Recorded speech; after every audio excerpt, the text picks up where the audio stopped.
Assalamualaikum warahmatullahi wabarakatuh. Salam sejahtera untuk kita semua. Puji syukur kehadiran Allah Subhanahu wa Ta'ala yang telah memberikan kita kesehatan dan kesempatan sehingga kita masih dapat menyaksikan video ini. Yang terhormat, Ibu Dewi Febriani, SE MSI selaku dosen pengampu mata kuliah Hukum Bisnis dan Regulasi dan teman-teman sekalian. Perkenalkan, saya Diva Ananda Ramli selaku moderator dan pemateri pertama dalam forum diskusi Hak Kekayaan Intelektual bagian 1. Dan anggota kelompok saya adalah Dinisa Devindaru.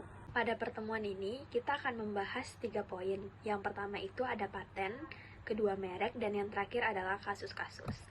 Baiklah, langsung saja kita mulai ke materi pertama. Yang pertama itu ada paten atau hak paten. Hak paten dalam bisnis adalah hak kepemilikan yang diberikan pemerintah kepada individu atas hasil karyanya dalam bidang teknologi selama jangka waktu tertentu untuk melaksanakan sendiri atau memberikan persetujuan kepada pihak lain untuk melaksanakannya. Fungsi dan manfaat hak paten dalam bidang bisnis itu ada 5. Yang pertama adalah jaminan perlindungan hukum. Di dalam jaminan perlindungan hukum, hak paten ini memberikan jaminan akan perlindungan hukum pada bisnis yang dijalankan. Yang kedua, meningkatkan nilai bisnis. Hak paten dapat meningkatkan nilai bisnis karena dapat menghentikan orang yang lain untuk menyalin, membuat, menjual, atau mengimpor penemuan Anda. Dengan hak paten, Anda juga dapat mengenakan harga yang lebih tinggi jika pesaing tidak dapat meniru produk Anda. Yang ketiga itu ada melindungi inovasi. Hak paten melindungi inovasi yang sudah tercipta dan mencegah kompetitor untuk meniru inovasi tersebut. Selanjutnya ada mengurangi plagiarisme. Hak paten itu dapat mengurangi plagiarisme yang dapat merugikan perusahaan karena dapat mengancam dan mengacaukan keberlangsungan proses bisnis. Terakhir ada meningkatkan kepercayaan pelanggan. Hak paten dapat meningkatkan kepercayaan pelanggan karena bisnis yang memiliki hak paten dianggap lebih terpercaya dan memiliki kualitas yang lebih baik. Di dalam bisnis, hak paten sangat penting untuk melindungi inovasi dan memberikan jaminan perlindungan hukum pada bisnis yang dijalankan. Dengan hak paten, suatu bisnis akan memperoleh perlindungan dan pengakuan sah serta meningkatkan nilai bisnis dan kepercayaan pelanggannya. Yang kedua ada merek.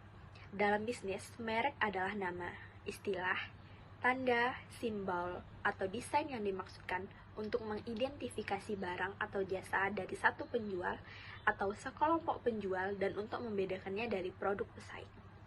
Merek tersebut juga membantu membangun kesadaran merek atau brand awareness, menciptakan koneksi emosional, membedakan produk, menciptakan kredibilitas, dan memberikan identitas pada produk yang dijual perusahaannya. Manfaat merek itu, yang pertama ada manfaat merek bagi produsen, dan yang kedua manfaat merek bagi konsumen. Manfaat merek bagi produsen adalah sebagai sarana identifikasi untuk memudahkan proses penanganan atau pelacakan produk bagi perusahaan, terutama dalam perorganisasian.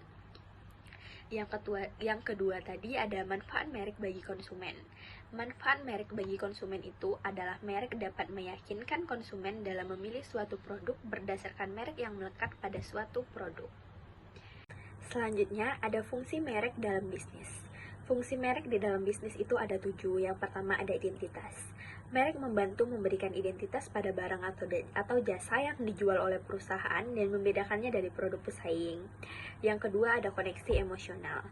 Merek dapat menciptakan koneksi emosional dengan konsumen, sehingga konsumen lebih cenderung memilih produk yang memiliki merek yang mereka sukai. Yang ketiga ada kesadaran merek. Merek membantu membangun kesadaran merek atau brand awareness, sehingga konsumen lebih mudah mengingat dan mengenali merek tersebut. Keempat, meningkatkan kredibilitas. Merek yang dikenal baik dapat meningkatkan kredibilitas perusahaan dan produk yang dijual. Yang kelima, ada sarana identifikasi. Merek dapat digunakan sebagai sarana identifikasi untuk memudahkan proses penanganan atau pelacakan produk bagi perusahaan, terutama dalam pengorganisasian persediaan dan pencatatan akuntansi. Keenam, ada sarana promosi. Merek juga dapat digunakan sebagai sarana promosi di dalam dunia perdagangan. Terakhir, ada sarana pengendali pasar. Merek yang mempunyai reputasi akan mempunyai nilai yang tinggi dan berharga, sehingga merek dapat digunakan sebagai sarana pengendali pasar. Dengan memiliki merek yang kuat, perusahaan dapat memperoleh manfaat seperti meningkatkan kepercayaan konsumen, mendatangkan keuntungan, dan menjadi aset bagi perusahaan. Oleh karena itu, merek sangat penting di dalam dunia bisnis. Selanjutnya, jenis merek dalam bisnis. Ada beberapa merek dalam bisnis, yaitu yang pertama, merek dagang. Merek dagang merupakan merek yang digunakan untuk produk atau barang yang diperdagangkan oleh suatu perusahaan atau individu. Merek dagang dapat berupa nama, logo, simbol, atau kombinasi dari semuanya.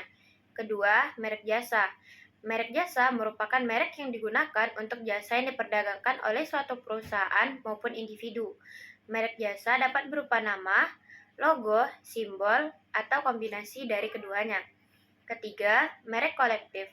Merek kolektif adalah merek yang digunakan oleh suatu kelompok atau asosiasi untuk produk dan jasa yang diproduksi dan diperdagangkan oleh anggotanya. Keempat, merek fungsional. Merek fungsional adalah merek yang untuk menghasilkan persepsi terhadap kinerja atau nilai ekonomis dari produk atau jasa suatu bisnis. Kelima, merek citra.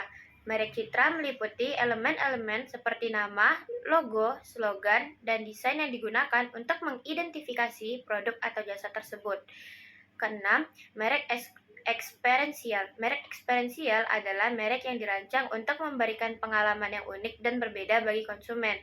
Ketujuh, merek termasyhur. Merek termasyhur adalah merek yang telah dikenal secara luas oleh masyarakat dan memiliki reputasi yang baik. 8. Merek huruf atau angka. Merek jenis ini mempunyai kekuatan untuk membedakan dalam bentuk huruf atau angka antara suatu produk atau jasa dengan produk dan jasa lainnya. Selanjutnya, ada kasus. Di sini ada beberapa contoh kasus yang terkait dengan hak paten dan merek dalam bisnis. Yang pertama, kasus antara Nokia dan Oppo. Pada tahun 2022, Nokia Teknologi OY menggugat produsen merek dagang Oppo PT Bright Mobile Telecommunication sebesar 689 miliar atas tuduhan pelanggaran hak paten. Nokia menuduh Oppo telah menggunakan paten mereka pada produk Oppo dan merek Realme yang mengimplementasikan HSDPA dengan dukungan untuk 64 km. Kedua, kasus Pierre Cardin. Pierre Cardin adalah merek yang terkenal mengalami sengketa merek di Indonesia. Pada tahun 2014, Pierre Cardin mengajukan gugatan ke Pengadilan Niaga Jakarta Pusat terhadap PT Pierre Cardin Indonesia yang diduga telah melakukan pelanggaran merek dagang Pierre Cardin. 3. Kasus Merck & Co dan Gillette. Merck & Co mengajukan gugatan terhadap Gilead Sciences pada tahun 2013 atas dugaan pelanggaran paten terkait obat hepatitis. Merck & Co menuduh Gilead telah menggunakan teknologi yang dilindungi paten mereka tanpa izin. 4. Kasus dispenser Niko Elektronik. Pada tahun 2019, Niko Elektronik mengajukan gugatan ke Pengadilan Niaga Jakarta Pusat terhadap PT Surya Toto Indonesia yang diduga telah melakukan pelanggaran hak paten terhadap dispenser merek Niko Elektronik. Kelima, kasus IKEA. IKEA adalah merek terkenal yang mengalami sengketa merek di Indonesia. Pada tahun 2014, IKEA mengajukan gugatan ke Pengadilan Niaga Jakarta Pusat terhadap PT Ratania Khatulistiwa yang diduga telah melakukan pelanggaran merek dagang IKEA. Sekian materi presentasi dari kami. Apabila terdapat kekurangan, mohon dimaafkan. Saya akhiri. Wassalamualaikum warahmatullahi wabarakatuh.